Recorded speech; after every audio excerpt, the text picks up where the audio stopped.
United States Senate Foreign Relations Committee will come to order. Thank you all for attending today, and I appreciate the applause when I walked in. I don't know, I don't usually get that, but I certainly appreciate it from the audience. You didn't hear it? You should have been here, Senator. It was wonderful. In any event, we have a robust calendar today, and we'll get to that in a minute. First of all, let me say that the usual protocol is in effect. We welcome our guests here. We have a zero tolerance for interruptions, as you know, and Secretary Rubio, every time you show up seems to be when we have those issues, but and we were fortunate enough to have bilingual protests while you were here on occasion. So we're glad to have you back, but we'll see if we can avoid the excitement today. So with that, we do have a number of nominees to hear today, and we're going to have some introductions of those. And I know, Secretary, you got a busy calendar, so I'm going to give you the floor to start with, and you're welcome here, and we're always glad to have you back in the committee. Well, thank you, Mr. Chairman. Thank you, the ranking member, to all the members for the opportunity to be here today. We feel that we have before you a very good panel, excellent panel of 4 ambassadors to important places, to the Bahamas, where we have not been able to have a representative in almost 9 years, maybe longer. It's been quite a while. On the bureau that deals with population, refugees, and migration, which is clearly an issue that has impacted the country, but also has impacts on our neighbors in the region and around the world. And then in Jordan, which is, I don't need to explain what an incredibly important relationship that is for the United States. I'm here to introduce a fellow Floridian and someone who I've known for a very long time, Sergio Gor, who is the nominee to India, which is, I would say, one of the top relationships the United States has in the world today in terms of the future of what the world's going to look like. I said it when I appeared before you as a nominee to the position I currently hold as well, and I don't mean archivist, when I was here in the position as for Secretary of State. And I repeat it again, that the 21st century, the story is going to be written in the Indo-Pacific. In fact, it's so important we've actually changed the name of the combatant command to the Indo-Pacific. India is at the core of that.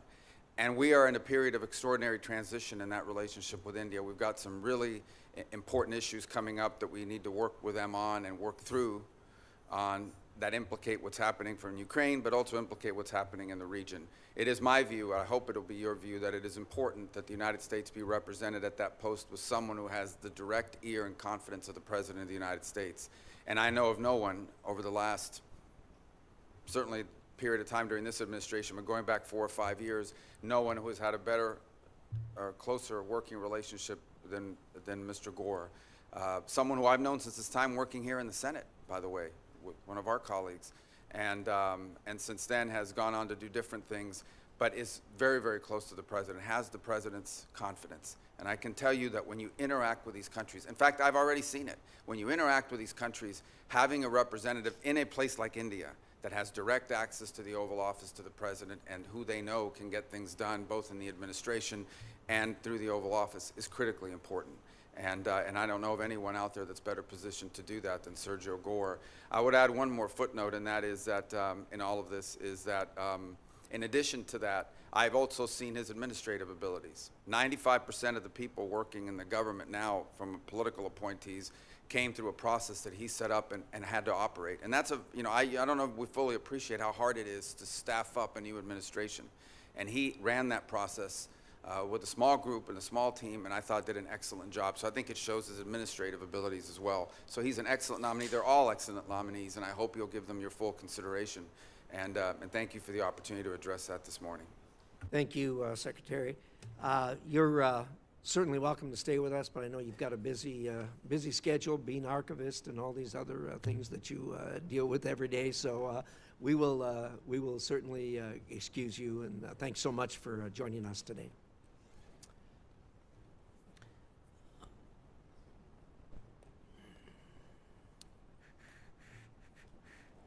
Well, let's. I was going to go to Senator Hagerty, but I see he's got other things on his mind right now. So, Senator Cruz, how about you?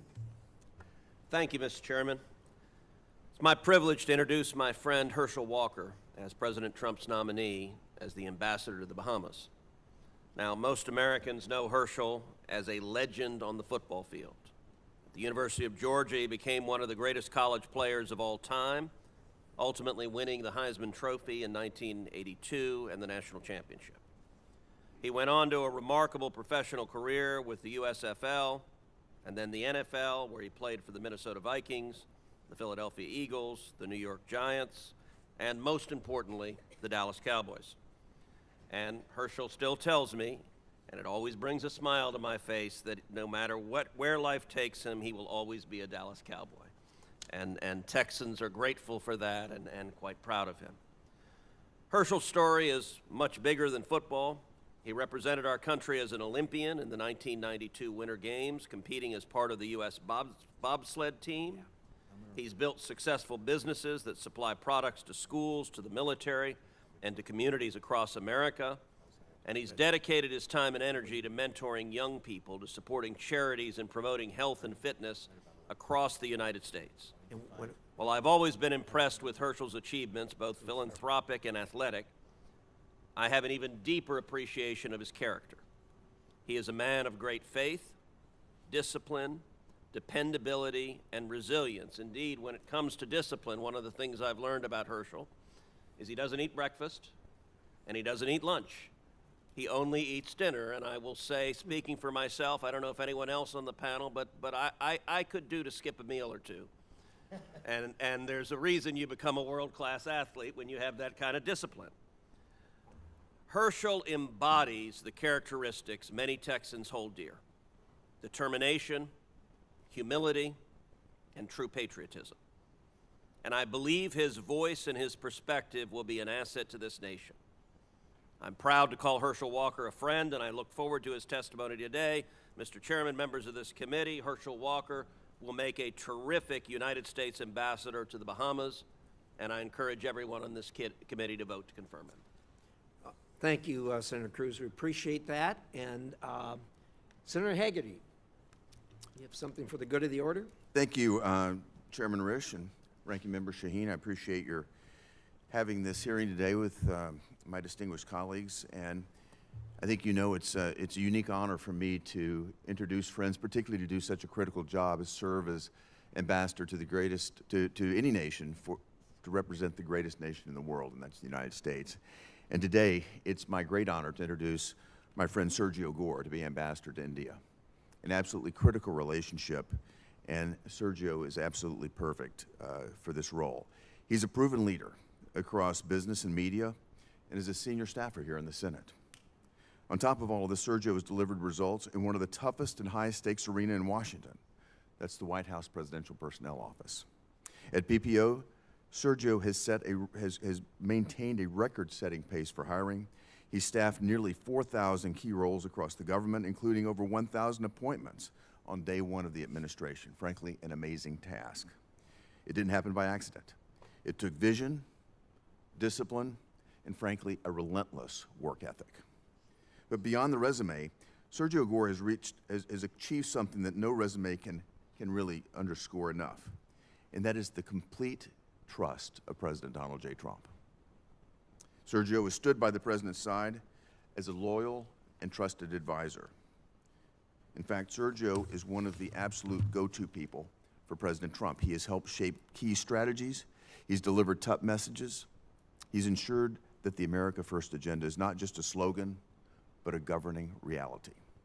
President Trump has called Sergio, quote, a great friend and someone I trust completely to deliver for the American people. Our relationship with India is now more important than ever.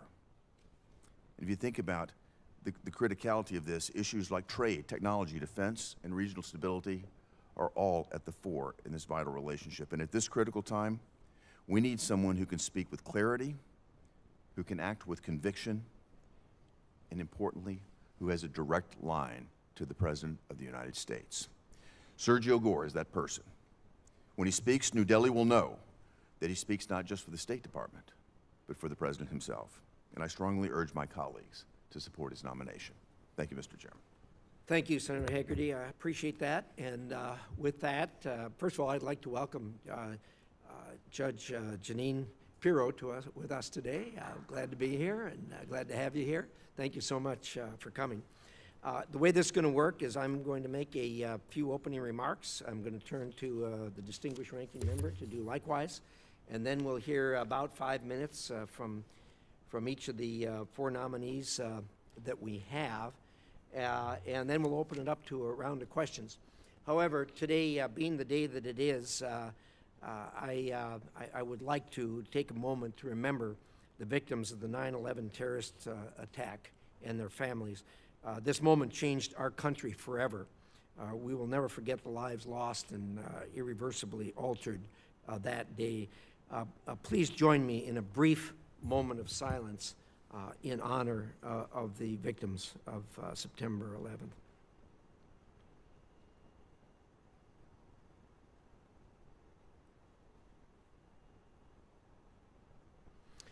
With that, we'll turn to our agenda, and I have a few remarks to open, and then I'll yield to Senator Shaheen. First of all, I want to thank, obviously, the nominees here today, and importantly, their families for being with us here today, for your willingness to serve. Obviously, there's a sacrifice involved in that, and we're certainly appreciative that you're willing to make that sacrifice for your country. I'm going to start with Mr. Veprek, who is Assistant Secretary for Population, Refugees, and Migration. You'll work alongside President Trump and Secretary Rubio to secure our borders and make American foreign aid targeted and in service of our interests. I look forward to learning more about these plans and about the Bureau's new organizational structure, which will include elements of the former Bureau for Humanitarian Assistance at USAID. As part of the much-needed State Department reorganization, I hope you'll work to ensure the PRM delivers assistance with a project and needs-based approach. In previous administrations, PRM has contributed almost exclusively to UN agencies to deliver aid. And we all know the UN is certainly not the most effective way to make change to help those in need. I look forward to hearing your plans to keep America safe while getting aid to the places it is needed and where it is most advantageous to the United States. Mr. Walker, as President Trump's nominee for ambassador to the Bahamas, you would be the first U.S. ambassador in the country since 2011.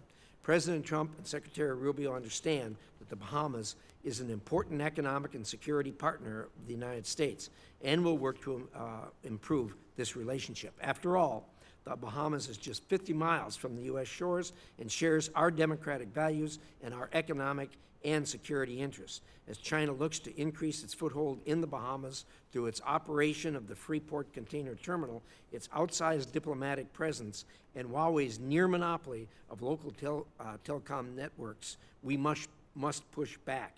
You have your work cut out for you. I hope you can help us understand how you'd go about strengthening our bilateral relations with the Bahamas. Mr. Gore, as you know, India is a key partner, and our two countries have many opportunities to strengthen our cooperation on defense, technology, and trade. I really can't add much to what Secretary Rubio said, either about you or about the relationship with India. Both are incredibly important. As partners in the Quad, India and the U.S. play an important role in maintaining a free, peaceful, and prosperous Indo-Pacific.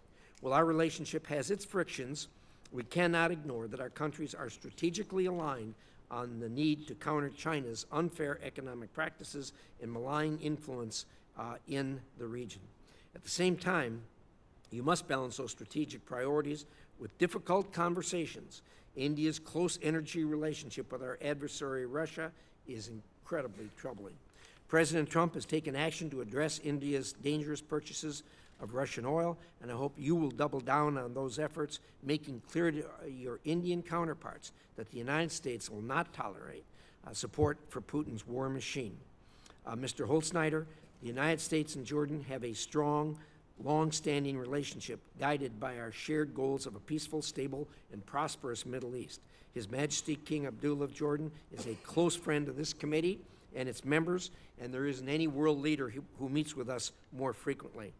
Last fall, our ally Israel and Jordan celebrated 30 years of peace, but this relationship is facing strong headwinds. Anti-Israeli sentiment among Jordanians is on this rise, and this sentiment has only deepened in the years since Hamas's brutal October 7th terror attack. You've had a distinguished career of service across the Middle East in both the State Department and the Marine Corps. As ambassador, it will be your responsibility to look out for Americans in Jordan and to work with your counterparts to combat extremism and promote stability in the region. I look forward to hearing your plans to do so. Thank you again to all of our witnesses here today, our nominees, and for your willingness to serve. And with that, the distinguished ranking member, Senator Shaheen. Well, thank you, Mr. Chairman, and welcome to our nominees and to all of your friends and family who are here with you today. Unfortunately, historically, both Republican and Democratic administrations have struggled with the Senate's slow confirmation process. Sometimes delays have been political. Other times they reflect legitimate concerns about the nominees themselves and their potential impact on American security. Senator Risch and I have spoken about the importance of advancing career nominees at our first business meeting of this Congress. And Mr. Chairman, I appreciate that you continue to push for more career nominees as part of that commitment. Thank you as well for agreeing to postpone consideration of the nominee for Kuwait as we wait for more information on his background. All of this is to say that I, too, have been frustrated by the slow consideration of nominees. But I also believe that when a nominee requires further scrutiny, either for policy reasons or because of their backgrounds, that the Senate must do its job. Now, the nominees before us today, like all of our nominees, require careful scrutiny. Take India, for example. Both Democratic and Republican administrations, including the last Trump administration, have made serious investments in our relationship with India. India is not only a major power in the region, its workforce will help drive the future of technology and economic growth, and we heard both from the chairman and Secretary Rubio how important that relationship is. I was very concerned, as I'm sure others on this committee were, when I saw Prime Minister Modi standing alongside Vladimir Putin and Xi Jinping at the summit in Beijing earlier this month. But I worry that that meeting should not come as a surprise for those who have read the committee's minority report, The Price of Retreat. China has been working diligently to capitalize on this moment of America's retreat, and pushing India into a closer relationship with China is a serious setback to U.S. interests. Mr. Gore, you've been nominated to serve as ambassador to New Delhi. I hope you will speak about what you would do, if confirmed, to rebuild that critical U.S.-India relationship. Mr. Walker, if confirmed, you will serve as ambassador to the Bahamas. This nation is a close American neighbor off our coast of Florida, and China has long sought to expand its influence there. I'd like to hear from you what your plans are to advance American interests in the Caribbean as China pushes deeper into the region. And Mr. Veprek, you've been nominated to be Assistant Secretary for Population, Refugees, and Migration. In the past, this was a bureau that was focused on helping asylum seekers ranging from Russian journalists to Afghan women. Under President Trump, rather than supporting asylum seekers, the Bureau has too often prioritized resettlement of groups like Afrikaners from South Africa. It's also supporting the administration's efforts to deport people to countries where they have no ties, including to El Salvador, South Sudan, or Rwanda. If confirmed, what will you do to ensure that the U.S. is not sending people to places where they face torture, trafficking, or sexual exploitation? And finally, Mr. Holtsnider, if confirmed, you will serve as ambassador to Jordan. Jordan, as already has been outlined, is an important American partner in the Middle East. I was glad to visit there last month, met with King Abdullah, and saw some of the operations in Jordan that are very important to the United States. They work closely with our U.S. military and intelligence community and host thousands of Palestinian and Syrian refugees. I'm pleased the administration has nominated someone with experience and a long diplomatic career to this critical post. So I look forward to hearing from all of you Thank you for your willingness to serve. Thank you, Senator Shaheen, and I'd certainly concur in your remarks regarding the advice and consent constitutional obligation of this committee.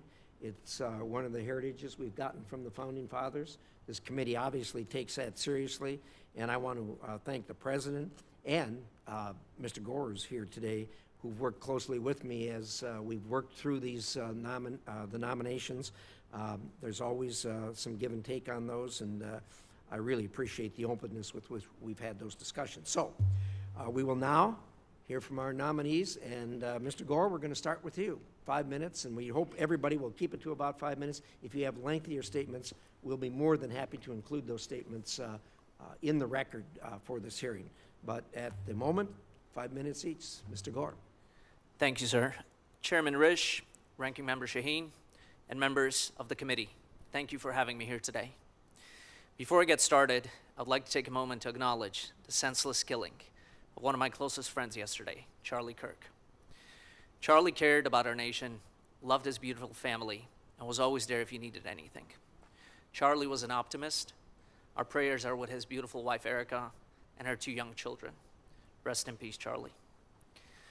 Members of the committee, it is truly an honor to be here. For those of you who have yet to meet, my name is Sergio Gor, and I currently have the honor of serving as Assistant to the President and Director of Presidential Personnel at the White House.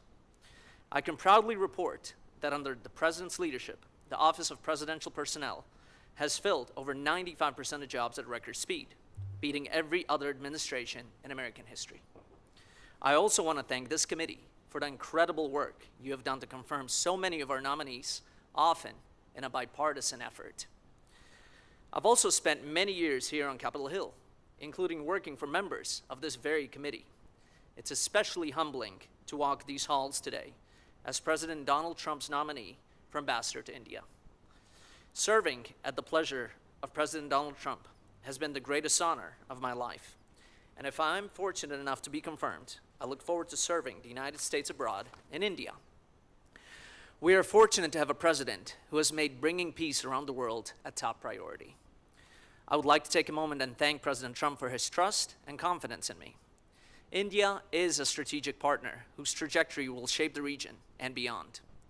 Under President Donald Trump's strong leadership, I'm committed to advancing America's interest in this important partnership. India's geographic position, economic growth, and military capabilities make it a cornerstone of regional stability and a critical part of promoting prosperity and advancing the security interests that our nations share. As Secretary Rubio noted, India is one of the most important relationships our nation has in the world. If confirmed as ambassador, I will work to deliver on the President's agenda and advance U.S. interests by increasing our defense cooperation, ensuring fair and beneficial trade, deepening energy security, and furthering technology. If confirmed, I will prioritize deepening defense and security cooperation with India. This includes expanding joint military exercises, advancing co-development and co-production of defense systems, and concluding critical defense sales. These efforts will enhance collaboration between our forces while supporting American defense manufacturers and making America more prosperous. India's population of over 1.4 billion and its rapidly growing middle class present immense opportunities for America. From artificial intelligence to pharmaceuticals to critical minerals, the potential for collaboration is vast. However, in the past, India's protectionist policies and regulatory barriers have prevented us from fully realizing this partnership. If confirmed, I'll work to advance trade that is fair, reciprocal, and beneficial to the American workers and businesses. I will advocate for reforms that will make India's markets more accessible and transparent. I will also work towards President Trump's ambitious goal dubbed Mission 500 to double bilateral trade to $500 billion by 2030, which will expand American exports, creating jobs and prosperity for our citizens. Improving U.S.-India trade ties will not only bolster U.S. competitiveness, but also reduce China's economic leverage over other nations. I will encourage Indian investment in U.S. manufacturing capacity, and we will also be furthering With Indian investments in the United States, we'll also be furthering our strategic pharmaceutical supply chain and create more jobs right here at home in the United States. India is also a strategic partner in advancing critical and emerging technology. The US-India Trust Initiative, launched in February by President Trump and Prime Minister Modi, lays out a path to leverage the impressive capacity of the US tech sector to outcompete China on the development of AI, quantum, semiconductors, and other critical and emerging technologies. I will advance this administration's AI action plan, which will ensure the dominance of American AI technology in India and globally. Our technology cooperation will require significant energy resources, another area where the United States and India can work together. If confirmed, I will work to increase American energy exports to India, establishing the United States as a leading supplier of crude oil, petroleum products, and liquefied natural gas.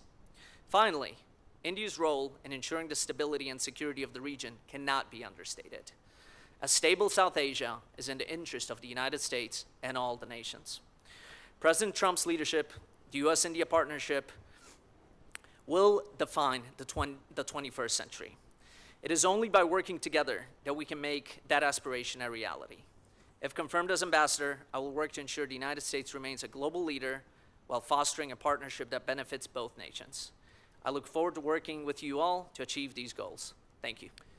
Thank you, Mr. Gore. And on behalf of the committee, of course, we extend our condolences to you personally on the loss, and of course to the Kirk family for this senseless tragedy that happened yesterday. With that, Mr. Walker, you have the floor. Chairman, Ranking Member Shaheen, and members of the committee, thank you for holding this hearing. It's a privilege for me to be with you today. Those of you who don't know me personally must be wondering what qualification do I bring to the table that will help me serve with distinction as USA Ambassador to the Bahamas. Throughout my life, many people have underestimated me in academics, athletics, and business, and I've always proven them wrong. I've done it through discipline, determination, and by outworking everyone in every task, large or small. No one has ever questioned my work ethics. If confirmed, I will apply the same work ethics to my role as ambassador. This country I love deserves no less. I also have been blessed with the gift of being able to relate to people from all walks of life. I built trust and compassion in humans by finding things that unite rather than divide. Although I've never held the official title as an ambassador, I've spent decades serving as an informal ambassador to our youth, encouraging them to get a good education and to stay physically fit. I've been an ambassador to the men and women in the military, stressing the importance of mental health. I've traveled to hundreds of military installations around the world, making sure our service members feel comfortable seeking mental health counseling and treatment. I've also served as an ambassador to the athletic world through the United States as an Olympian and a professional athlete. As the owner and CEO of two successful businesses in the food service industry, I know firsthand what it takes to start and run a business. I understand the importance of tourism and trade. In addition to hard work, the secret sauce is relationship building. That is my strength and my passion. As you know, there's not been a Senate-confirmed U.S. ambassador to the Bahamas since 2011. The American and the Bahamian people deserve better. As ambassador, it will be my highest priority to keep American tourists and residents safe and secure. I will work closely with the Bahamian government on all matters pertaining to our mutual security. Having an ambassador in place is more important than ever. China is trying to increase its influence in the region. It has built nearly a $3 billion deep water port in the Bahamas and has made other moves that can threaten our national security. There is a rise in the drug smuggling there in the Bahamas, and this is a real danger to the United States. The threat of American lives cannot be overstated. Tackling this serious problem requires leadership, cooperation between our government. Through Operation Bahamas, Turks, and Caicos, the United States worked collaboratively with the Northern Caribbean to disrupt illegal trafficking. If confirmed, I will see that this initiative continue to be strong. The nearest island of the Bahamas are only 50 miles from the United States. The U.S. is the Bahamas' largest trading partner. If confirmed, I will advise American businesses community of trade and the investment opportunities that exist in the Bahamas. I will also make sure the Bahama government is a welcoming environment for the U.S. to invest so we can advance America's prosperity. As ambassador, I will strive to build lasting relationship with the Bahamian American community in the United States. The Bahamian American tradition and contribution are the important part of America's story. If confirmed, I will deepen our economic and cultural ties with the Bahamian people. I will also showcase American excellence through sports diplomacy. Lastly, I will make sure the Bahamian people are included in our 250th Independence Day celebration. In closing, if confirmed, I will partner with the people of the government of the Bahamas to advance our shared interests. I will work with the elements of the U.S. government, including especially members of this committee, to promote America's interests in the Bahamas throughout the region. It would be my honor to serve my country as an ambassador to strengthen the ties between the United States and the Bahamas. I will always ensure my staff and I represent the people of the United States to the best of our ability. I thank President Trump, Secretary Rubio, Secretary of State Rubio, and my wife. Thank you for this opportunity, and I look forward to your question. Thank you very much, Mr. Walker. We'll now turn to Mr. Veprek. The floor is yours. Chairman Risch, Ranking Member Shaheen, and distinguished members of this committee, thank you for the opportunity to appear before you today. As you did, Chairman, I'd like to start by recalling the September 11th attacks. It is fitting that we remember the Americans who lost their lives 24 years ago today, as well as the service and sacrifices of many others in the years since to safeguard our country. Senators, President Trump has nominated me to lead a bureau charged with addressing what is, in my view, our country's greatest challenge, migration. I thank him and Secretary Rubio for entrusting me with this important task. I'd also like to thank my family. Over 23 years ago, I entered the Department of State with the first Foreign Service orientation class after the September 11th attacks. And since then, I've had the privilege of serving my country in a variety of capacities all around the world. My family has supported me throughout, graciously accommodating many moves and long absences. Members of the committee, during President Trump's current administration, we have seen a significant reduction in border encounters and a reversal of migratory flows into the United States. These are important achievements. If confirmed, I will ensure that the Bureau of Population, Refugees, and Migration helps sustain the President's whole-of-government effort to giving Americans the secure borders they deserve and to ensuring the sovereignty of our nation. U.S. diplomacy is an important part of that effort. Whether it is ensuring that foreign countries facilitate the repatriation of their nationals who have no right to remain in the United States, negotiating arrangements to accept the transfer of illegal aliens removed from American communities, or working with the Department of Homeland Security to facilitate cost-effective voluntary removals, the Department of State has a leading role, and the Bureau of Population, Refugees, and Migration should be at the forefront. Regrettably, in previous years, the Bureau took the opposite approach in the policies it promoted and the foreign assistance programs it managed. Instead of protecting our borders, they facilitated mass migration into the United States. That will not recur on my watch. If confirmed, I will direct the Bureau to support the voluntary remigration of those who have no right to be in our country and support other countries that help us achieve our immigration enforcement goals. On that point, let me speak about foreign assistance generally. I share Secretary Rubio's vision for an America First foreign policy, foreign assistance that aligns with administration policies and advances concrete U.S. national interests. I believe that to be a common sense approach for good stewardship of public funds. If confirmed, I would seek to apply it in the foreign assistance programs managed by the PRM Bureau. That means streamlining staffing, consolidating programming where possible, and getting other countries to step up so that the United States does not carry an outsized load. Also, we cannot engage in so-called forever aid. That open-ended blank check approach can have the perverse outcome of prolonging humanitarian crises. Finally, for our strategic assistance, there must be a clear and direct connection with U.S. foreign policy goals. In concluding, let me return to my opening theme, the need to answer the challenge posed by migration. Perhaps the most important root cause of mass and illegal migration today is the abuse of refugee and asylum systems.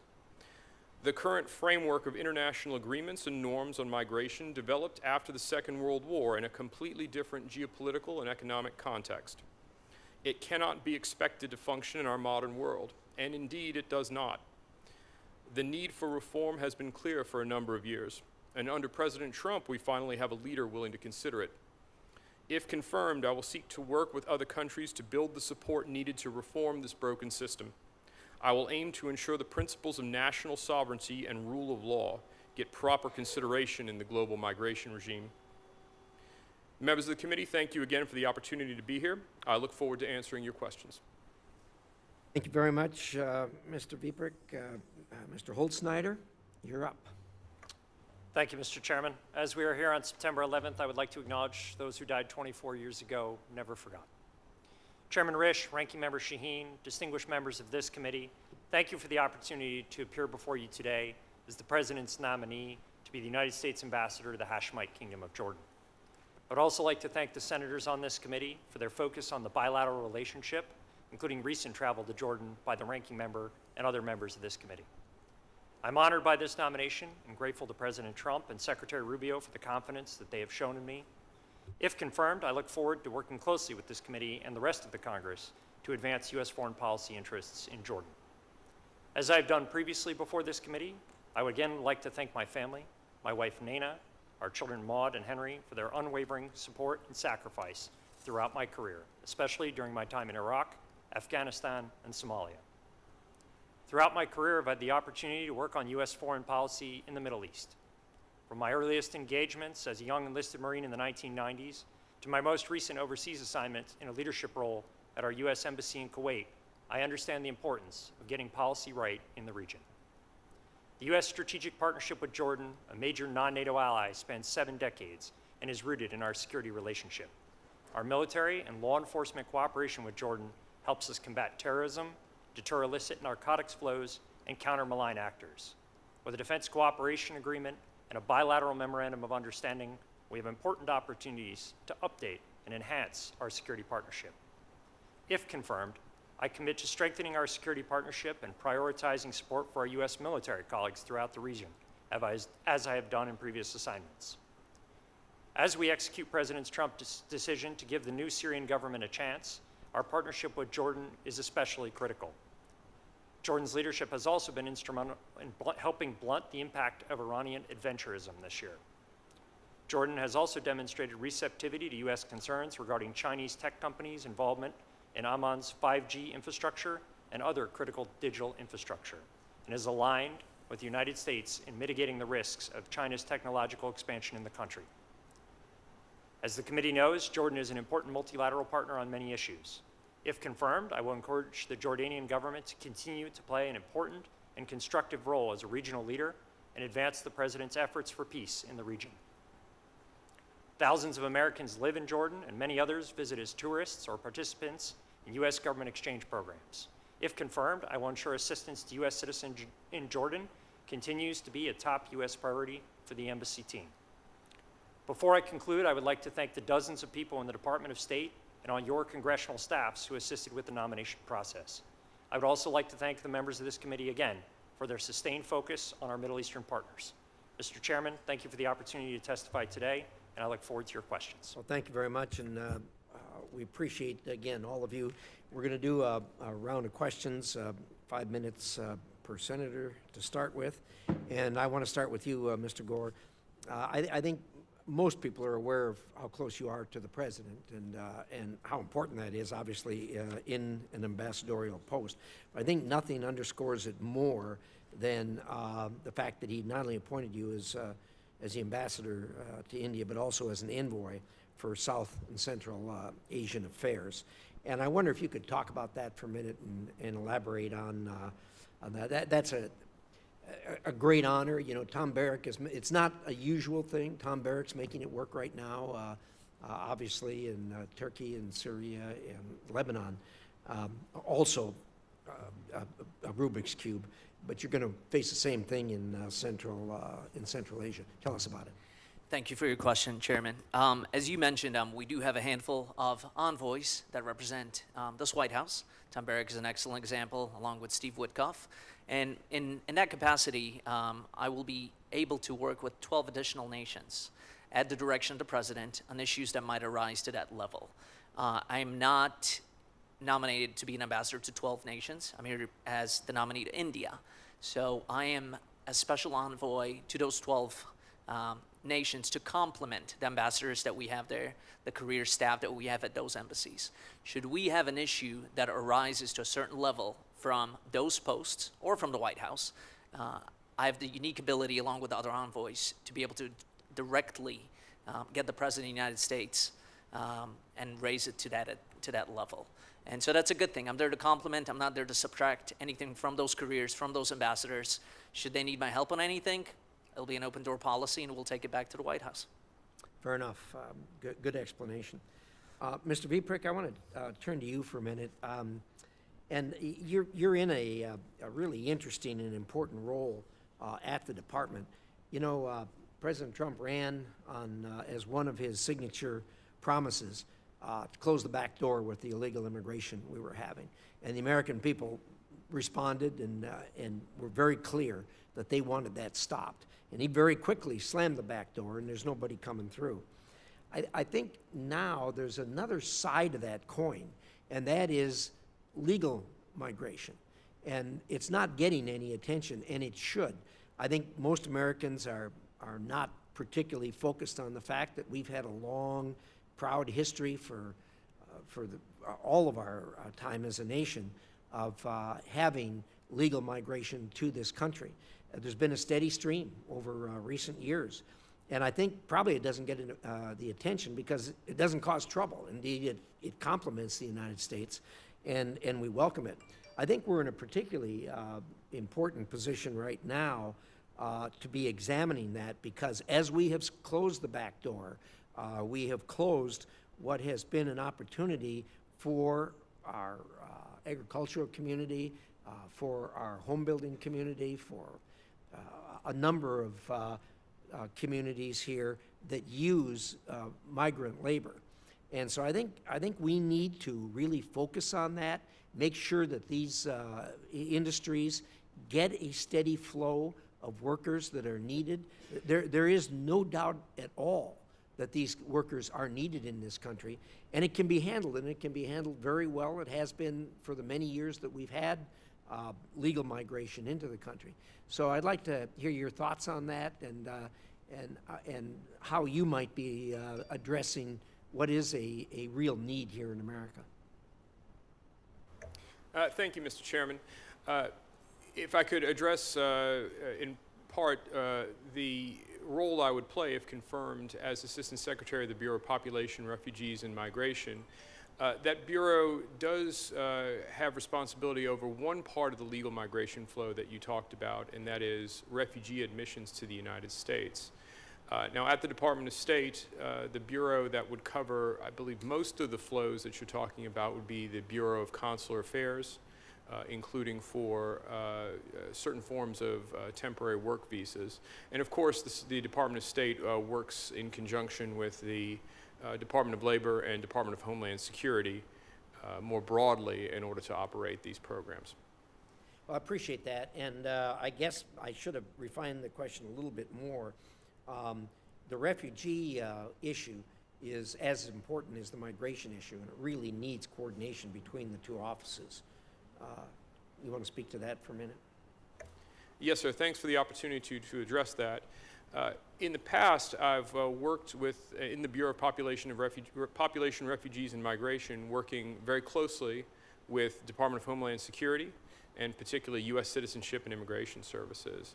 And so, if confirmed for this role, I would anticipate, again, close coordination with DHS and USCIS to conduct a U.S. refugee admissions program in accordance with the President's determination for the populations to be admitted to the United States. Yeah, I appreciate that, and again, I hope you will, along with coordinating, raise the issue, because it really isn't getting much attention, and it does need attention, because these industries that use this kind of labor they're in dire need, and it's going to take coordination, as you've described, undoubtedly, but the issue itself needs to be raised. So thank you very much. Senator Shaheen. Well, thank you, Mr. Chairman. Mr. Gore, I want to start with you because it's been reported that this administration has conducted loyalty tests for individuals who are seeking jobs in government, and that those people who are not deemed as loyal are purged, and that there's retribution against those people who are believed to have been disloyal to the president. Now, if confirmed, you would oversee one of the largest U.S. posts abroad. You would manage a team of career personnel. Do you commit to not pursuing retribution or retaliation against anyone under your purview across the government for their personal or political beliefs? Senator, thank you for your question, and I enjoyed our meeting yesterday. I do commit to that. Not only do I commit to that, in fact, the State Department is uniquely positioned, and we have some incredible talent in the Foreign Service. And that is a unique skill that they bring over many decades of service there. We do not have that across every other department. The Foreign Service is uniquely positioned to bring that expertise to our posts, to our missions, to our embassies. And so I very much look forward to working with those careers and enhancing, the America First agenda abroad with them. Well, thank you. I appreciate that response. One of the things we talked about in our meeting yesterday was India's reaction to tariffs on their buying oil from Russia, which helps to fuel the war in Ukraine. And given that China is the world's largest purchaser of Russian oil, how will you explain the distinction to the Indians about why they have been spared the same kind of tariff treatment from the administration? So 3 points, Senator, on that. We're actively negotiating with the Indians right now. In fact, the president has invited their commerce and their trade ministers to come visit us next week, and they'll be meeting with Ambassador Greer here in Washington. Part of that will include a hopeful deal. We're not that far apart right now on a deal. In fact, they're negotiating the nitty-gritty of a deal. Secondly, look, we hold our friends to a different standard. Frankly, we expect more from India than we do sometimes from other nations. I do think it will get resolved over the next few weeks. And finally, we commend you and the chairman. You're both co-sponsors of Senator Lindsey Graham's bill, which seeks to impose 500% tariffs. So the president has imposed 25% tariffs. The bill that almost every single member of this committee is a co-sponsor of goes much higher. So I think we're all in agreement on that. Well, I certainly agree with that, and I hope that you will encourage that we treat China in the same way as we treat India, given what they're doing to fund Russia's war machine. Not only that, Senator, but as you know with the president, he is very much open to that. He's spoken about that. In fact, he's encouraging our European allies to do the same, and so I think we are on the same page. Thank you. Mr. Veprek, did I understand you to say in your opening statement that you believe the cause of migration is the refugee and asylum system that we have in the United States and in other countries? Senator, thank you very much for the opportunity to address that. In my view, one of the biggest root causes of mass and illegal migration, the phenomenon we're seeing around the world, is the current migration regime, that is to say the framework of international agreements and norms that was built after the Second World War for a completely different world. We live in a different world now with quick international travel, rapid international communications. It's easier for people to retain their connections back home. It's not like people have to migrate and sever all connections with back home. And so now we have a system where it is possible for people who are seeking to migrate for economic purposes to exploit the current system of refugee and asylum protection, not just in the United States, but in other countries around the world. We hear from some of our other partners that they perceive this same problem. And so, if confirmed, one of the things I would want to work on is working with them to try and reform the system. But you do understand that the root causes of migration are in most cases famine, starvation, climate change, war, conflict in all its forms, drug cartels, violence that's what drives refugee populations to look for asylum and to try and take advantage of opportunities that may allow them to get away from those kinds of disasters. You do understand that, I assume. Senator, thanks for the opportunity to address this a little further. For migration writ large, I think there are as many different motivations as there are migrants in the world. Everybody has his own reason for wanting to leave his home country and move to another. Now, for refugees, we're talking about a narrower set of motivations. The definition of refugee is set in our law and is set in certain international instruments. I'm not asking you about the legal explanation for refugees. I'm asking you about whether you understand the root causes that force people to leave their homes. I have had an opportunity to meet with many refugees, not only in the United States, but around the world. And what I hear consistently from them is that they want to go home. The reason they have fled is because they're facing violence at home, because they're facing starvation, because they have no economic opportunities and can't support their families. That's the question that I'm asking you. Thank you, Mr. Chairman. Thank you, Senator Shaheen. Appreciate that. Senator Hagerty. Thank you, Mr. Chairman.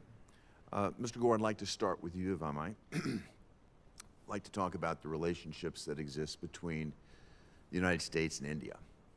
I don't think there are few relationships that are as critical for our national security and for our economic relationships as the relationship that we enjoy with India. And I've been fortunate, I would say, to be in the presence of both President Trump and Prime Minister Modi at the same time on multiple occasions. I can say this: there's a great relationship between the two leaders. There's a relationship that I could see of mutual trust, and I think it's a wonderful foundation. I also see an issue, and I think it's very clear that President Trump is dead serious about resolving the conflict between Russia and Ukraine. He's dead serious about bringing this to an end. And India can play an important role in this. You and I have talked about that, but India can play a critical role. I think my colleagues are aware of this. But there's sort of a circular transaction network where India buys Russian crude at a discount, they refine it, and they sell it back to the Europeans. We need the Europeans to be buying American energy. We need Russia's flow of funds to be shut down. We need to bring this conflict to an end. You have a unique and strong relationship with President Trump. Could you comment on how you would leverage that deep personal relationship with leadership in India to help bring the conflict in Ukraine to an end? Thank you for the question, Senator. Our president has a deep friendship with Prime Minister Modi, and that is something that is unique. In fact, if you have noticed, when he has gone after other nations, he tends to go after their leaders for putting us in that position and for the United States imposing those tariffs. When the president has been critical of India, he has gone out of his way to compliment Prime Minister Modi. They have an incredible relationship. I've been with them in the same room.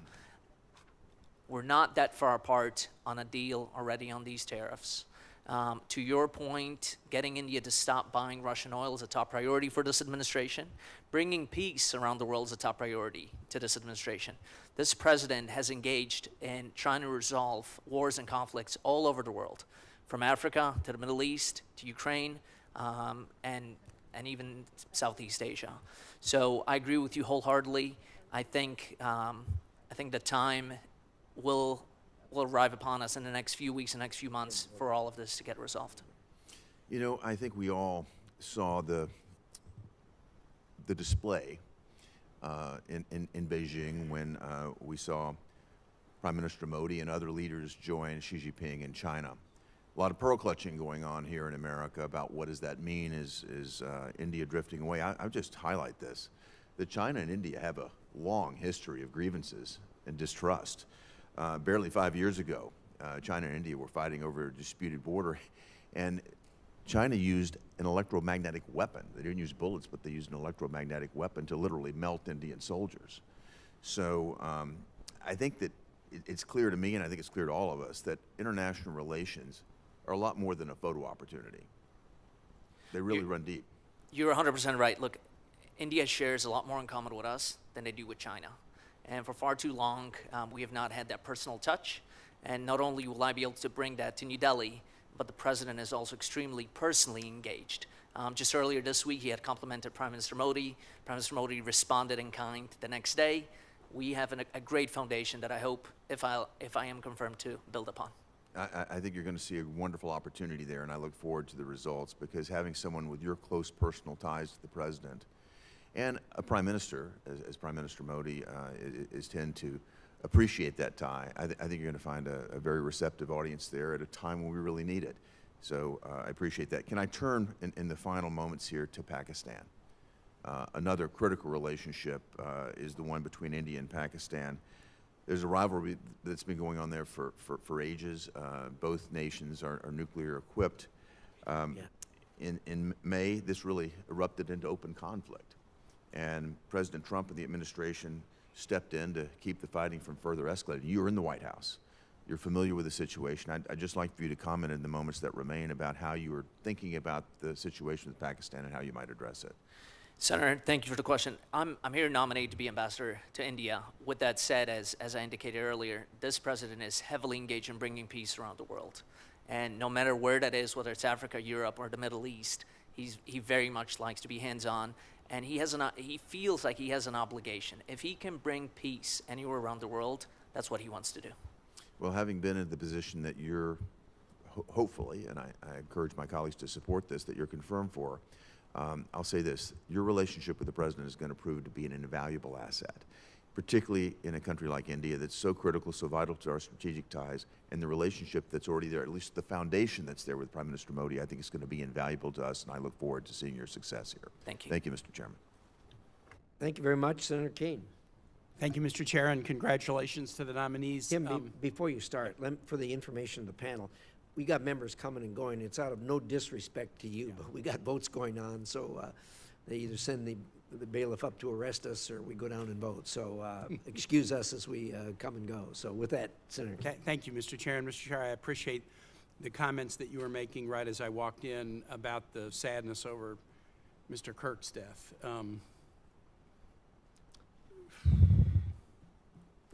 I put out yesterday, as many of us did, a comment praying for his family and for the university community.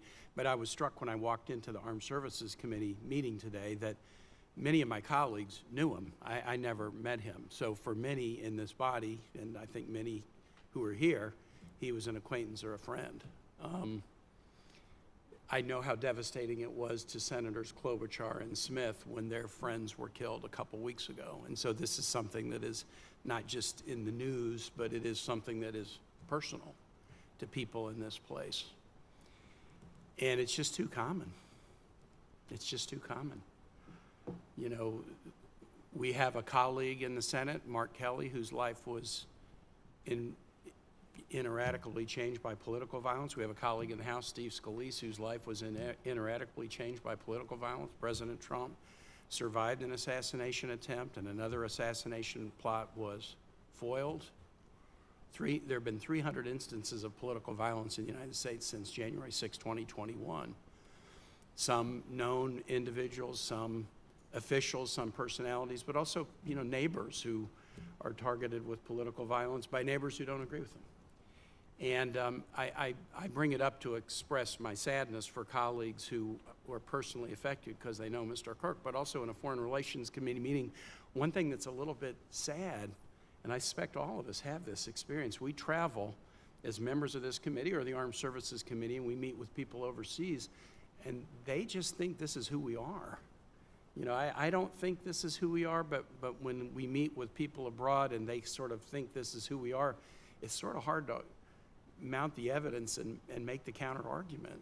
So I don't have any answers. I've got a real sober sense of sadness today, especially for colleagues of mine who are personally affected by this. Mr. Gore, I've got a question for you. Bill Hagerty is a senator who really knows a lot about diplomacy, and he was asking you about the sort of photo op of Modi and Xi recently, and said there's been some pearl clutching about it. And pearl clutching suggests that maybe it's not that serious a thing. But I am struck that we often said the same thing about Russia and China. They can't get along together. They've had a border dispute, and they've been at odds for a very long time. I've been in many hearings over the course of my 13 years here, especially on the Armed Services Committee, where officials of both the Trump, Biden, and Obama administration have sort of poo-pooed the notion of deep cooperation between Russia and China on the grounds that they've had a lot of historical enmity, so there's going to be a limit to what they can do together. And yet what we're seeing is Russia and China, and now together with Iran and North Korea, forming a tighter and tighter alliance against the U.S. and our democratic allies.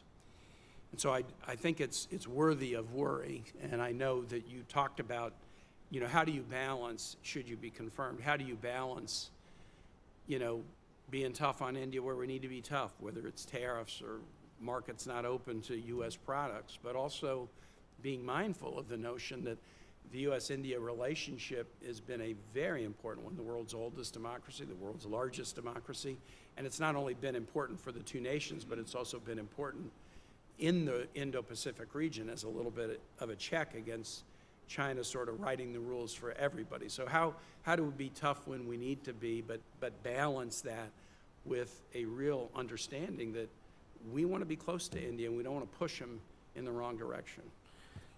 Thank you, Senator, for your question, and I commend you on what you had to say about Charlie Kirk. I was actually in touch with him about 2 hours before, and he said, I'm going on college campus, and I'll be in touch with you later this evening.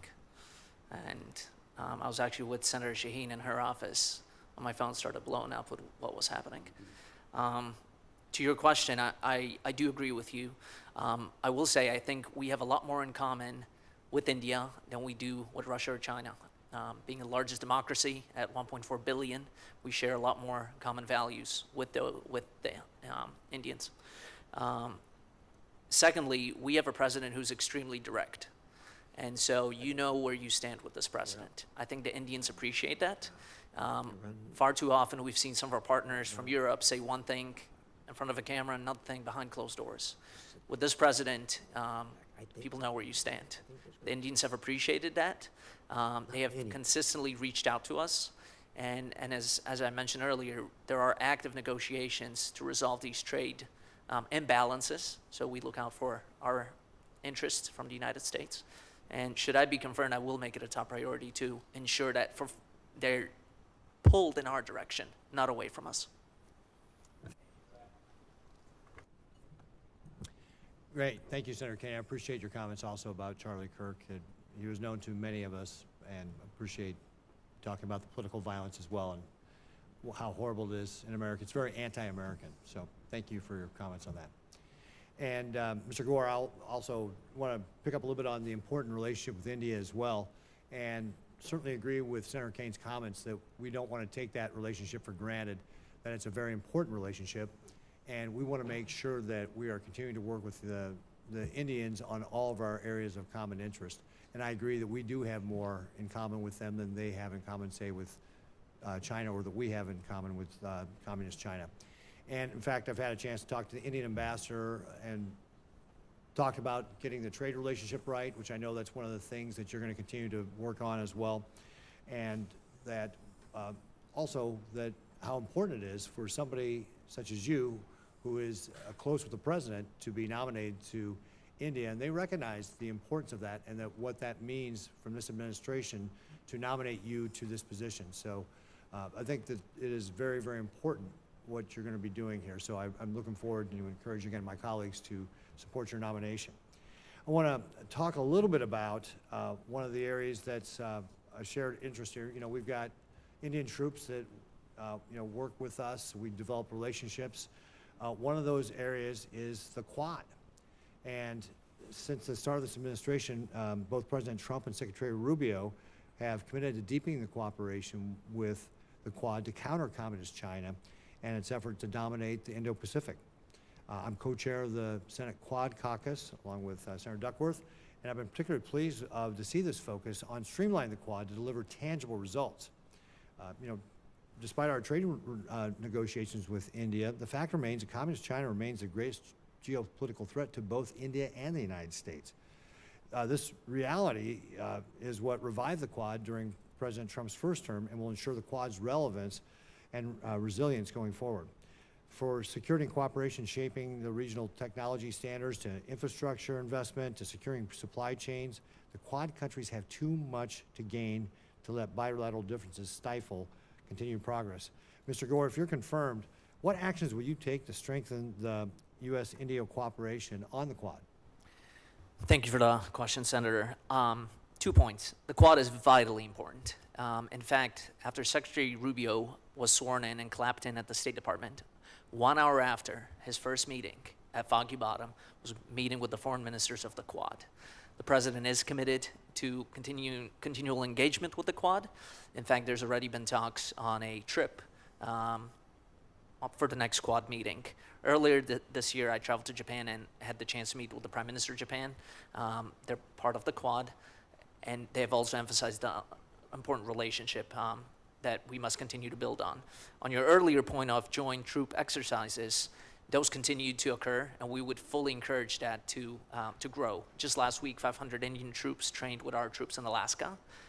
That is a great thing. So in spite of this little hiccup that we have had over tariffs, our relationship is much stronger. It's built on many more decades. And so I will do everything in my power, should I be confirmed, to enhance that. Yeah, thank you. And, you know, I would say, you know, certainly in my conversation with the ambassador, that the Indians understand that this is a trade negotiation and that we're trying to work out a deal that satisfies both countries. So I encourage the administration to continue to work forward on that. You know, get a successful resolution on this, which will really help pave the way for Quad leaders to move forward. My understanding is there's a scheduled to be a Quad meeting later on this year in India, and I would ask for your commitment to getting the trade relationships worked out, but also continuing to push forward that meeting. Can you make that commitment, and can you tell me how you think that summit might work out? Without committing to exact dates, Senator, the President is fully committed to continue to meet with the Quad and strengthening it. Great, fantastic. We would love to see that continuing going. One of the other things, too, that's important for my state, talking about the trade relationship with India, is that we're an agricultural state. India has been one where they've had high barriers to agricultural products that are you know, going into India. I think that we've got a lot to offer them when it comes to that. With the trade negotiations restarting, do you agree that getting India to reduce their tariffs on U.S. agriculture should be prioritized as part of the overall finalized trade agreement? 100%. And in fact, I got a briefing on this. Ambassador Greer is literally working on individual items that in the past, tariffs and barriers have made it prohibitive to be imported into India. That will hopefully be changing soon and over the next few weeks. Yeah, great. And just as my time's running out here, I'll just, a friend of mine was just in India. He sells popcorn. And he was telling me that since independence, they've apparently had a rule that you can only own 2 acres of land as a farmer. And so consequently, you have 11,000 farmers farming 22,000 acres. And clearly, to me, that's not even subsistence farming. So I do think that there's a lot that we can offer India with regard to how they can improve agricultural production for their country. And with that, I believe, Mr. Murphy, you are up. Thank you very much, Mr. Chairman. Mr. Veprek, when you were the Deputy Assistant Secretary for this Bureau, you were engaged in a discussion at the UN Human Rights Council around what had previously been a deeply uncontroversial resolution titled the Incompatibility Between Democracy and Racism. It was normally adopted without a vote, same language every few years. But in 2018, you raised serious concerns about that document, apparently suggesting and questioning whether political leaders actually do have a duty to condemn racism. My understanding is that much of our learnings, especially from the Holocaust, is that without a sense of proactive obligation by political leaders to speak out against hate speech, it can grow and metastasize and end up turning into large-scale violence. So this idea that leaders do not have a duty to condemn hate speech or incitement sounds like a really dangerous viewpoint. You want to spend just a minute explaining why you took that stance in 2018? Senator, thanks very much for the opportunity to address this. If memory serves, in 2018 we withdrew from the UN Human Rights Commission because the President determined that it was not a good use of U.S. resources to engage in this forum that itself spent a great deal of time in anti-American and anti-Israel activities.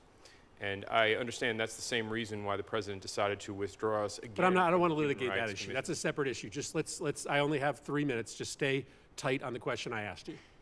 Yes, sir. And so this was referring to the comments that I made on a draft resolution that was being circulated for clearance at the State Department. So I understand the thing we're talking about. Do you believe that leaders have a duty to speak out against racial hate speech or incitement? I believe that's a judgment for political leaders to make, and that's part of the reason why we elect them to be leaders. You don't believe they have a moral? If memory serves from this duty? draft resolution, the language was somewhat stronger, a duty to do it all the time. Sir, I can't police Twitter all day. I don't think any of us has time to police Twitter all day. We all have jobs to do. So the idea that the UN Human Rights Council saying that we have duties to condemn these things Well, all the time that's a red is simply herring. I unworkable. don't have a duty to speak out against speech that I don't see. But if I encounter hate speech, I think I have a moral duty to speak out against it. News was sent to this committee overnight that the administration is going to put a cap of 40,000 to 60,000 on refugee resettlement from the coming year, and that almost the entirety of that quota will be met by resettling 40 to 60,000 Afrikaners. That's an extraordinary break with precedent and an extraordinary message to send to the world that the United States is only going to allow for white people to be processed through the refugee program. Don't you worry about the very dangerous message that sends, and why, in your understanding, is our entire refugee program this year going to be limited to white Afrikaners? Well, Senator, I haven't been involved in the process of determining or making recommendations to the President on which populations would be admitted as refugees. Is that something you would support? Well, sir, if I'm confirmed for this policy, confirmed for this position, then I anticipate that I would be involved in making recommendations up to the President.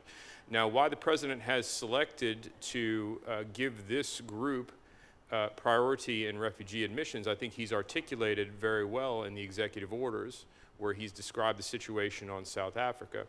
I would mention also that throughout our history, the United States has prioritized certain groups for refugee resettlement. So, Well, that's for true, but example, do you during the believe Cold War, people from the Eastern Bloc were selected, among other reasons, to make a political statement vis-a-vis our relationship Well, with the Soviet that's true. We have prioritized. We have never, ever before filled the entire quota with one ethnic or racial group. And so why is it that we believe that no one, with the exception apparently of 300 Afghans, are meritorious of resettling in the United States other than white Afrikaners? Senator, anyone who's admitted to the United States as a refugee will have been adjudicated as a refugee by USCIS, which has the legal authority to do so. So they're all refugees according to our law. Thank you, Mr. Chairman. Senator Lee.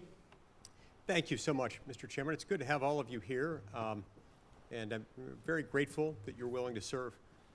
Mr. Gore, we'll start with you. I've known you for many years. We've traveled together, spent a lot of time together, and I've really appreciated your service on behalf of the administration. I think it's an exciting thing for the United States ambassador to India, a major power, major economic force in the world, and one with potentially increasing significance to the United States.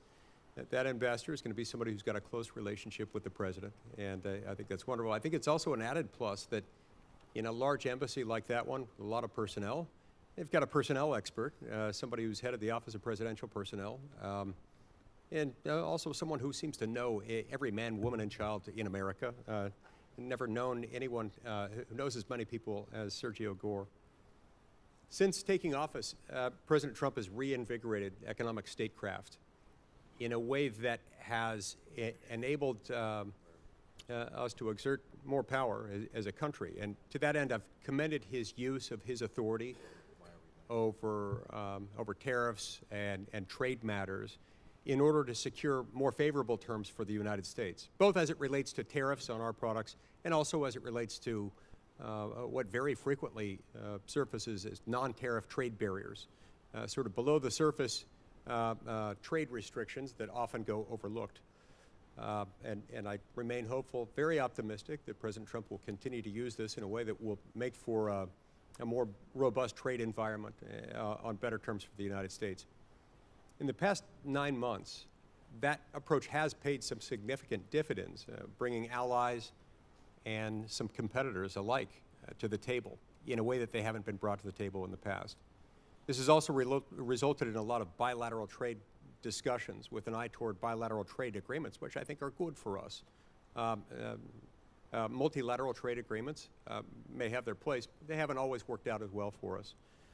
Just yesterday, President Trump and Prime Minister Modi committed to reopening trade negotiations with this in mind. So in this vein, I want to ask you a little bit about India and about the energy sector in India in particular.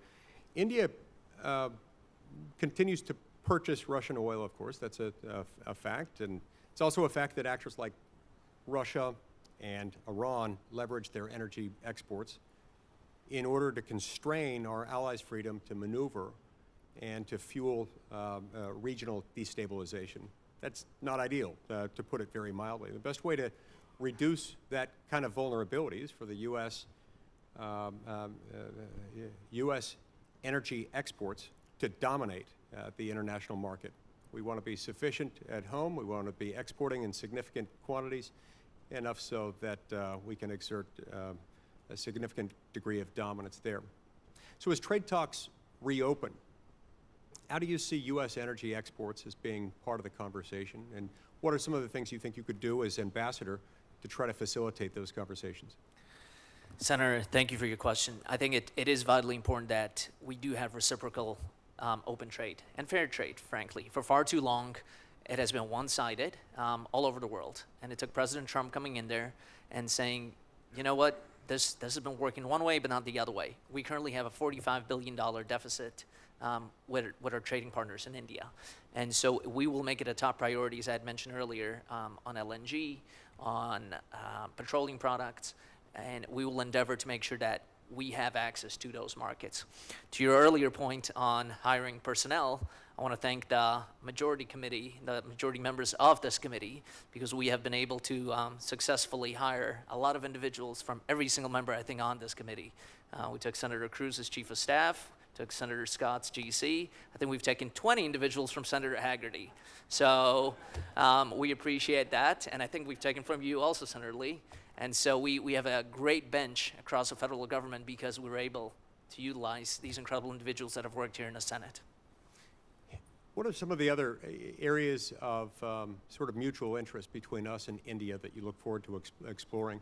After, of course, you become fluent in at least Hindi, Urdu, Gujarati, and 2 or 3 others. Thank you, Senator. I think the biggest priorities, of course, are U.S. economic and business interests, the security and stability, advancing security and stability, expanding U.S.-India cooperation in defense, energy, strategic technology, and also enhancing diplomatic and cultural ties. We have an incredible diaspora, a lot of individuals in Texas. It's an incredible diaspora. It's something that should be fostered and grown. Great. See, my time's expired. Thank you very much. Thank you all for your service, and thanks for answering my questions, Mr. Gore.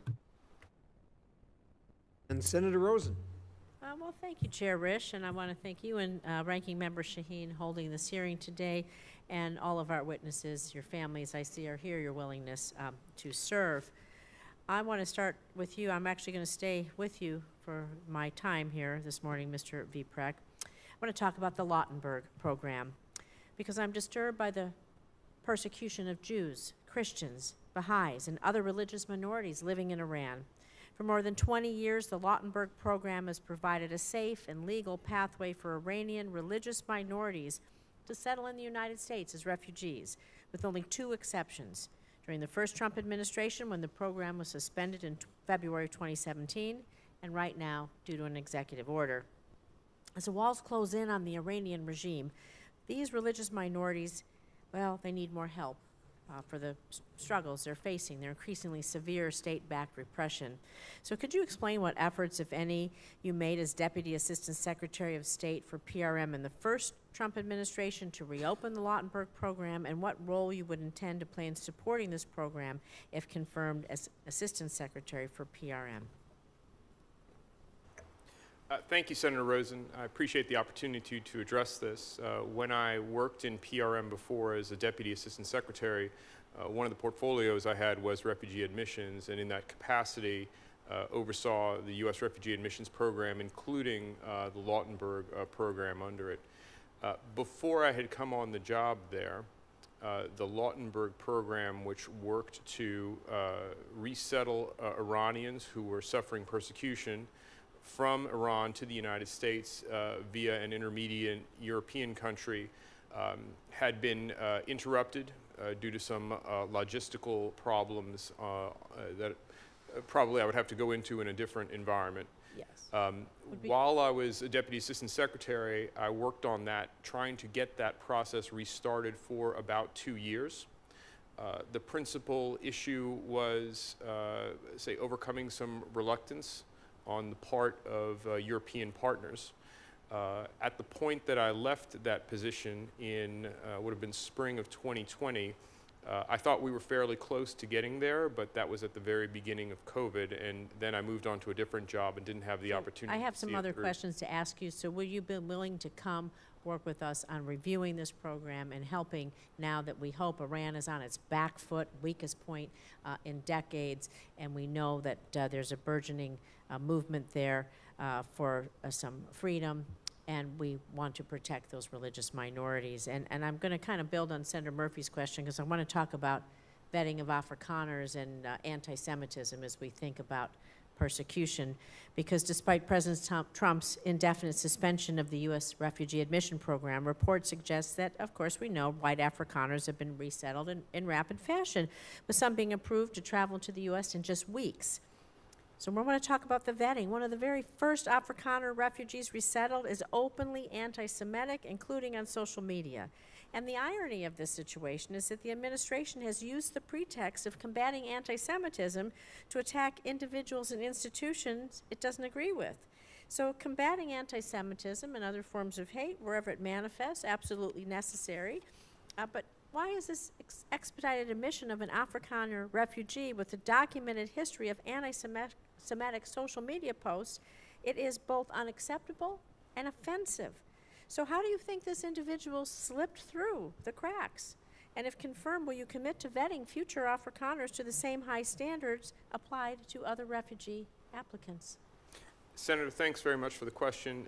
Not working in PRM now, I'm not in a position to talk about how the vetting works or what might have happened in this case. What will you do going forward? But indeed, if I'm confirmed and in place, I can commit to ensuring that all refugees are vetted and screened to the highest possible standard. And so you would agree that someone who has anti-Semitic social media posts and continues to do this would not be a person you would maybe consider clearing?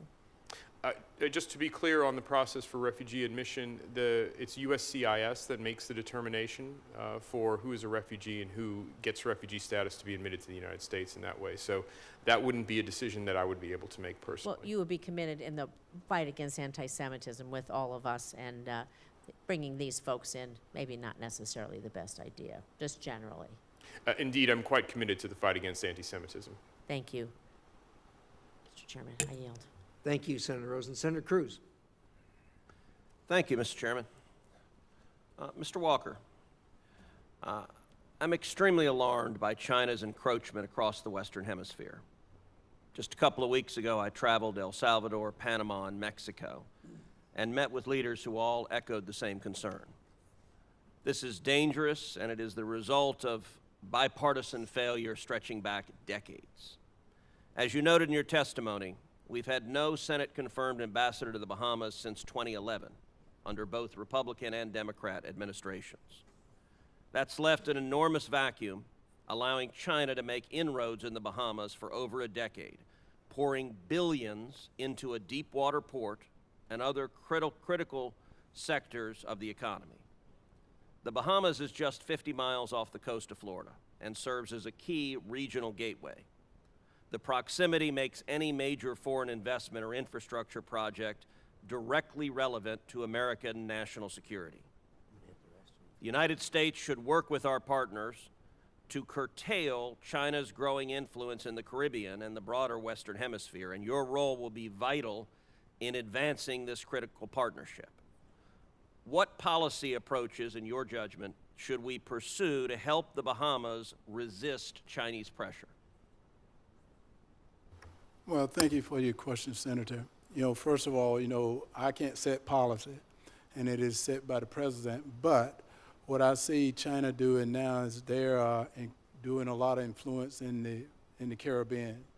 And one of the things that I feel that I would do to get China to is continue to work with the Bahamian people to make sure that we become the partner of choice, being so close because of being 50 miles of proximity from the United States, just to work with the Bahamian people and the Bahamian government to make sure that we become the partner of choice. And at the same time, work with a lot of the American companies to come to the Bahamas to see the key investments that they can make down in the Bahamas to combat against China, because I think they're coming down with a lot of money.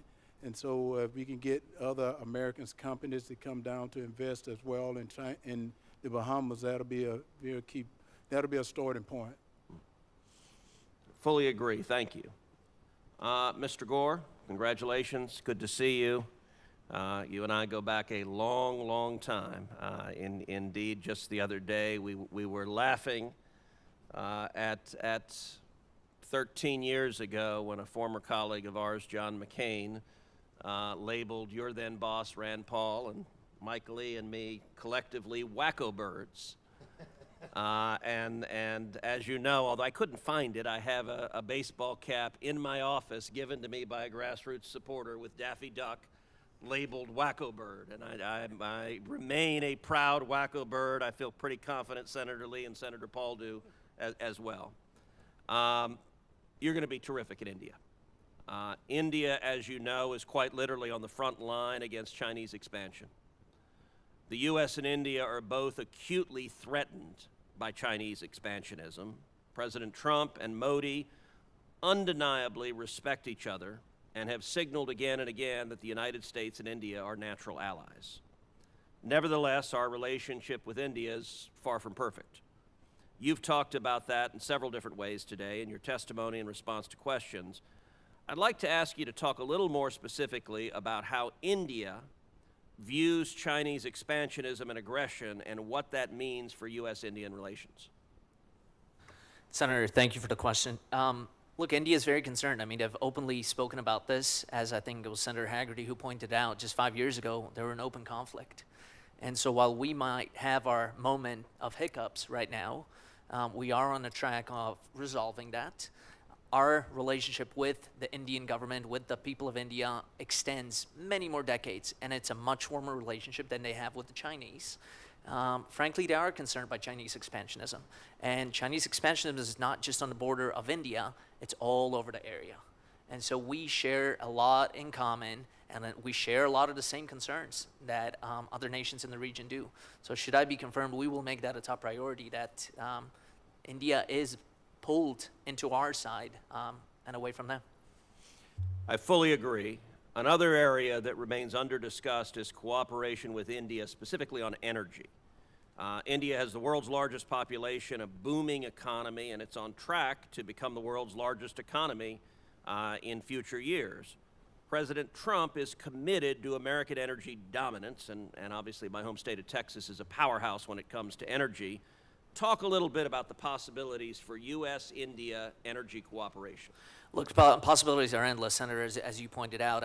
We fully intend in these trade talks that are ongoing right now to open the markets to crude oil, petroleum products, liquefied natural gas.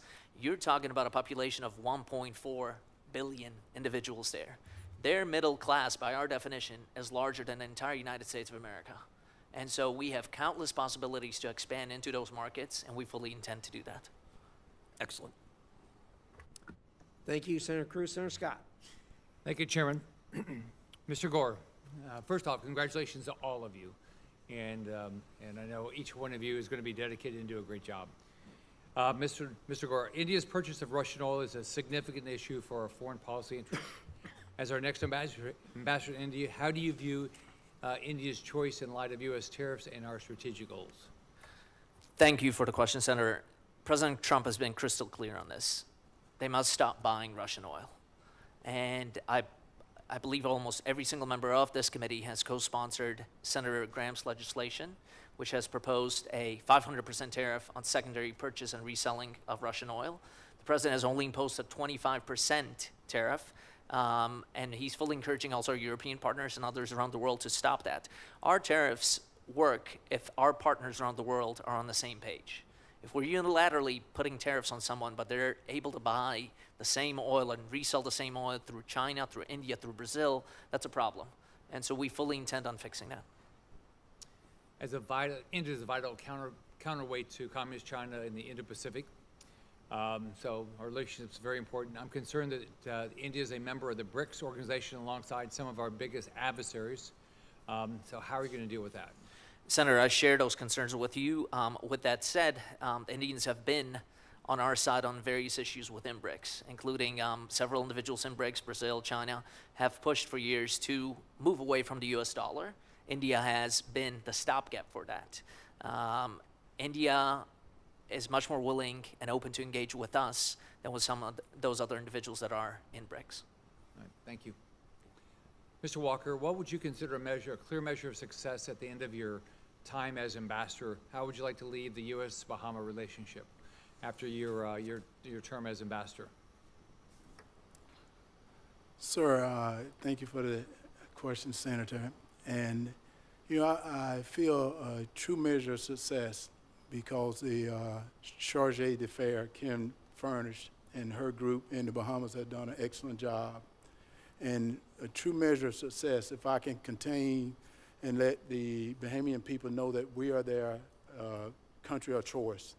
With China making a large influence in the Caribbean, and we are able to keep China from being too close to the United States because that can become a security risk, and letting the Bahamian people know that we're the country of choice, I think that'll be a measure of success for me. Thank you. Mr. Veprek, for years I've opposed the United Nations Relief and Works Agency choice to categorize Palestinian Arabs as refugees, decades after the conflict that created the refugee situation. No other refugee population is treated this way, and I've yet to be told the reason behind this decision. This means Palestinian refugees have to live in camps that become cauldrons of terrorism and violence, and they are never, ever resettled or recategorized. This allows Israel's enemies to falsely accuse Israel of violating international law and demanding the use of land that threatens Israel's security. What plans do you have to address the situation? Senator, you raise a very interesting and important point, which is that the definition of refugee that UNRWA applies with regard to certain Palestinians is not the same as the definition of refugee that's applied more generally when it comes to other international instruments. I would note that the United States has drastically adjusted its engagement with UNRWA recently. And so when it comes to looking at whether and how the United States will continue to assist in Gaza and Palestinian territories, we're going to have to consider what partners we engage with there. Thank you, Mr. Holtsnider. Keeping our focus on the Middle East, the U.S.-Jordanian relationship is clearly important, but given the current regime's instability and the pressures from our enemies on Jordan, it's also a difficult one. Do you believe this relationship can be improved, and can Jordan become more stable and less at risk from its own population and terrorist threats? Thank you, Senator, for the question. I do believe the relationship can always be strengthened. The relationship between the United States and Jordan is good. It is very strong, and again, thanks to many members of this committee who have invested in that relationship over many, many decades. I do think there is always more work to do to strengthen the bilateral relationship, particularly given the important role that Jordan plays in the region right now, and it has played for many, many years, particularly as we look at implementing the President's policy on Syria and activities going on in Israel. So if confirmed, I look forward to working with Ambassador Huckabee, with Special Envoy Tom Barrack, and others to do the very best that we can do to strengthen that relationship and support the Jordanian government. Thank you. Thank you, Mr. Chairman. Thank you, Senator Scott. Senator Van Hollen. Thank you, Mr. Chairman. Mr. Gore, if I could begin with you. And I think Senator Shaheen raised this issue. I just want to make sure we get it on the record. I co-chair the Bipartisan Foreign Service Caucus here in the Senate, along with Senator Sullivan. And one of our goals has been to make sure that we have a foreign service that upholds the highest ideals of our country, that recognizes that they have to follow the policies of the president, but also recognizes their duty to the Constitution. You agree that those are all important considerations for foreign service officers, right? Thank you for the question, Senator. Not only do I agree, I think it's vitally important that we rely on some of those experts that we have there. The State Department has incredible talent that has been built over many decades. And when we're able to combine that with the President's vision, I think we can have incredible success around the world. I appreciate that. Obviously, if you're nominated to be or confirmed as ambassador to India, it's going to be very important that all those employees, foreign service officers and others be treated, I think, with the respect that they deserve. And I'm only raising this issue because there have been a number of reports about how in your current position you've applied essentially Trump loyalty tests, not just to political appointees, but to some of the career folks at the National Security Council. Is that true? Have you insisted on loyalty to the president as part of that screening process? Two points, Senator, on that. Thank you for the question. First of all, I do not hire the National Security Council. That is outside of my purview. Most of the jobs within the White House do not fall under my portfolio. So I have not hired, I've not fired anyone within the National Security Council. On your second point of the individuals that we do hire across the federal government and across the different agencies, the president was elected by 78 million people. He was given a mandate by the American people for a certain agenda. And so we do hire individuals that agree with that agenda. If you're a butcher, you're not applying to go work at PETA. And we believe we want to hire the best qualified individuals, but also individuals that frankly do agree with the president's agenda and are able to implement that. I got it. I understand. And of course, you've got a lot of federal employees already working on behalf of the United States, and they understand that their responsibility is to implement the president's agenda, but they also recognize a duty to respect the rule of law and the Constitution. In any event, I understood your answer to Senator Shaheen, and I think it's going to be very important that you signal very early on. 100%. If I can add one last thing to that, the president has sent several nominees for ambassadorship that are career, including the gentleman to my left. And just last week, we've nominated 400 promotions within the State Department to different levels of counselor and officer.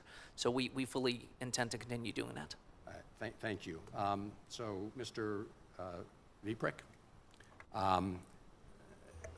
let me ask you, and I know you've had some questions about the situation with South Africa, because early on the president issued an executive order essentially saying he was going to penalize South Africa because of what he has described as genocide against Afrikaners, against white South Africans. I don't know what extent you've been involved in those decisions, but I do have a very simple question. Do you agree with what I think is an outrageous claim that the government of South Africa is engaged in genocide against the Afrikaners? Thank you, Senator, for the question. With regard to the President's executive order and his comments in it that made it possible for certain ethnic minority groups in South Africa. My question, sir, was very specific. Do you agree that the government of South Africa is engaged in genocide against the Afrikaners? Do you believe that? I would refer to the President's executive order, including the reasons that he gave in there for deciding to privilege certain... I'm going to stop you there. The notion that South Africa is committing genocide against Afrikaners is sort of laughable on its face from a legal perspective. Let me just ask my last question of you, Mr. Holtsnider, and thank you for your service. I just happened to be on a trip a couple weeks ago that included a stop in Jordan. One of the clear messages we got from the government of Jordan was how they had worked very hard to open what's called the Jordan Corridor to provide humanitarian assistance into Gaza, to help people who are starving in Gaza, and that there were all sorts of obstructions that have been put in their place by the Netanyahu government. Senator Merkley and I released a report today. I urge you to take a look at it, and I just ask that you work with us to address those issues should you be confirmed. Do I have that commitment? Senator, thank you so much for the question. If confirmed, I absolutely commit to work with this committee to do what we can to get the assistance flowing. Thank you. Thank you, Senator. Senator Daines. Chairman Risch, thank you. I'm going to jump right into it. Mr. Gore, it's good to see you here today. Congratulations on your nomination. There's a lot of talk about India, certainly, as you will be, if confirmed, the next ambassador. I'm confident you will be the next ambassador in India. But you also carry another very important title and role, and that's the special envoy, the president, to both Central Asia and South Asia. I just want to bring Central Asia back into the forefront here in this Foreign Relations Committee. I don't think it gets enough attention and talk, and while we have this moment, I want to jump into the Central Asia, some of the questions there.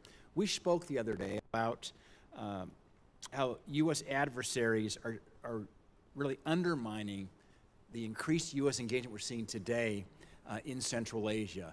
And clearly that breakthrough peace agreement that President Trump led between Azerbaijan and Armenia is one of these moments. It's been underreported, in my opinion, underappreciated, but significant geopolitically and ramifications will have for Central Asia. The question for you, Mr. Gore, is how important is it to show our allies in Central Asia that the United States is turning the page from the last administration and now looking towards real investments and stronger cooperation in the region? Senator, thank you for your question. It is vitally important, and I want to commend you. You have been one of the few individuals who actually have visited the area. From my understanding, there's not been a Senate delegation of close to a decade there. And so when the president announced me as the special envoy to the region, we've actually gotten outreach from some of those foreign ministers, including some of the presidents from those countries. And for far too long, they have felt ignored by both administrations. And so we are fully engaged with those nations. The president has already spoken to some of those individual leaders over the last week alone. He will be meeting with additional leaders during his time at the UN. And so we're fully committed to bringing them into the fold. And for the longest time, they frankly have been ignored. So if I'm able to do my small part, should I be confirmed in bringing them in, we'd be thrilled by that. Thank you, Mr. Gore. And having visited all 5 of the Central Asian countries in the last 18 months, met with the presidents of each in their respective capitals, there was one common thread. There were several common threads, but one was their great respect and appreciation of President Trump. They truly want to engage. They think so highly of the president. It's a great opportunity for us, and I'm grateful to see both the president and yourself engaging more now in Central Asia. I appreciate that, Senator. In fact, we're actively planning a trip, the Deputy Secretary and I, Chris Landau, in October to visit possibly 3 or 4 of those countries. So we're fully committed to that relationship. And one of the specific issues that always gets brought up is certainly the outdated policies of Jackson Vanik. That was, a Soviet-era type policy that really serves no purpose today as we move forward. Senator Chris Murphy and I have been working on this in Congress in a bipartisan way to repeal it, and I look forward to working with you in your special envoy capacity of Central Asia to see if we can get Jackson Vanik repealed. We're working that with the chairman as well. That's going to be one of the top topics. It shows a lot of respect, I think, for Central Asia and the fact they've moved on from the Soviet era of the past. You're 100% right, and Secretary Rubio has spoken of his willingness and his desire to repeal that, and we will work towards that. All right, just to wrap up, I want Mr. Walker, it's good to see you here today. Thank you for your willingness to serve as ambassador to the Bahamas. I'll cut right to the chase. As you know, as ambassador, you're going to be working to strengthen this relationship with the Bahamas and with our government. Can you work to build an even stronger law enforcement and counter-narcotic relationship between the United States and the Bahamas, and work to stem the tide of this poison that's entering our country? Thank you for your question, Senator. You know, one of the things that I put a lot of pride in myself is bringing people together and working with law enforcement. And I feel that if you can get law enforcement to communicate with each other and know how important that they are, and I feel that that's the most important thing, is to make all the law enforcement feel that they're important. I think they've gotten so much negative that now I love to make them know that they're important. They're the reason why, and I can build a championship team if we're all working together. And I can commit to that I can get them to know how important that they will be in the Bahamas and getting things done. Mr. Walker, thank you. I'm confident you'll build another championship team there in the Bahamas. So thanks for your service. Mr. Chairman, I'll yield back to you. Thank you, Senator Daines, and thank you to our nominees and their families once again for your willingness to serve. We have received letters of support. I'm going to order those put into the record. For the purposes of the committee, the record will remain open until close of business tomorrow, September 12th at 5 o'clock. If any of you get questions, I would urge you to immediately answer them. It'll help move the process along. Again, thanks to the panel. Thank you to the committee for the participation. With that, committee's adjourned.